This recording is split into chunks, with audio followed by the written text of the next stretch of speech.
Hello and welcome to my OSOS Omega demo video. So this is a super long video, so if you're short on time, feel free to use the bookmarks. So registering is really easy. Just enter your email and set a password, and you will receive a verification link. Just click the link in your email, go back to the login.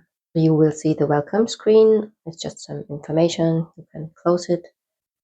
And then in the upper left corner, you see the project name and the product type. And you can upload documents, create items, and there's a data check functionality, which I will explain later. And you can also clear the project. This will delete all your previously created items. So I will do this here to start fresh. So this is the requirements engineering container for the requirements and the system design container for the components. So right now we only have one component there, the system, which is your product type, a high voltage battery. If you want to change the product type, just change the name of the system, let's say to a low voltage battery, and now you have a low voltage battery. Yeah, but maybe let's change it back. And you have the Omega chat. If you want to use the chat, just click on the chat. It will open up, and you also have a history to retrieve previous items. And then there's a little menu. Yeah, for example, you can log out. So to create some items, you can go on demo setup, but you can also create items with the create items button. So let's maybe create a component. So the top level components are the children of the system. So you always have to start with the top level components. So our system is a high voltage battery. So a good top level component would be, let's say, a high voltage connector. Then you enter the definition of the component, connect to the vehicle drive unit, and yeah, you could mark them as strictly confidential. You can also clear the form with the broom. We would just create a component here, and then you can view the item that you have just created. So now we have two items in the system design container, the high voltage battery, our system, and one top level component, the connector. Another way to enter items is to upload documents. So you can upload a components file, you can upload CSV format and Excel format. You just have to use the templates. You can download the templates by clicking on the icons. I've prepared some documents, so maybe let's upload the components in the CSV format. So now 5 components have been created in the database because there's actually a limit of 6 components in the demo version. And since we have already created one component earlier, so these are the 5 components that just have been uploaded. And you can also view the details. So this is just from the CSV file. So now we have 7 items in our system design container. We don't have any requirements yet. So let's upload a requirements document. You can upload Recif, so there's no template, just follow the Recif standard. You can upload text file. So this is AI supported, so there's no specific template required.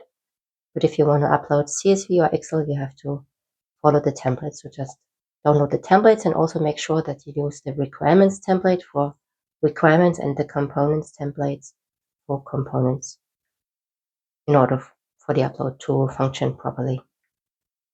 So I've prepared some component, some requirements documents. So maybe let's upload a Recif file.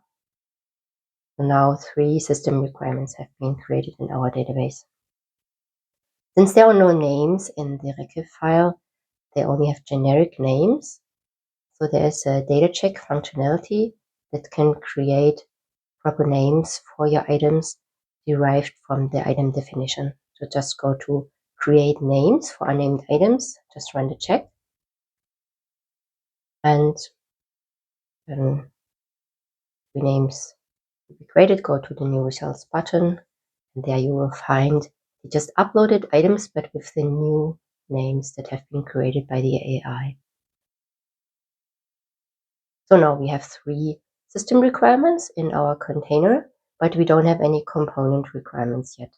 So there's another data check function, check for missing requirements. So if you click that button, Omega will find all the missing requirements and create your component requirements derived from your system requirements and your components. So this check might take a while depending on how many requirements and components you have. So meanwhile, I can explain you how to use the chat. So one function in the chat is just to enter a item ID. So I just copy it here and paste it in the chat, and this will open your item. Another way is just to enter some commands. So for example, if you want to change the username, just type user or name or something like that. And Omega will propose you some buttons. So here I just going to change the username. You can also change the password. You can also delete your user account, but this will lock you out and you have to register again. So be careful with that. And here now our new results are available. So these are the results from the component requirement creation. So just click on the results button.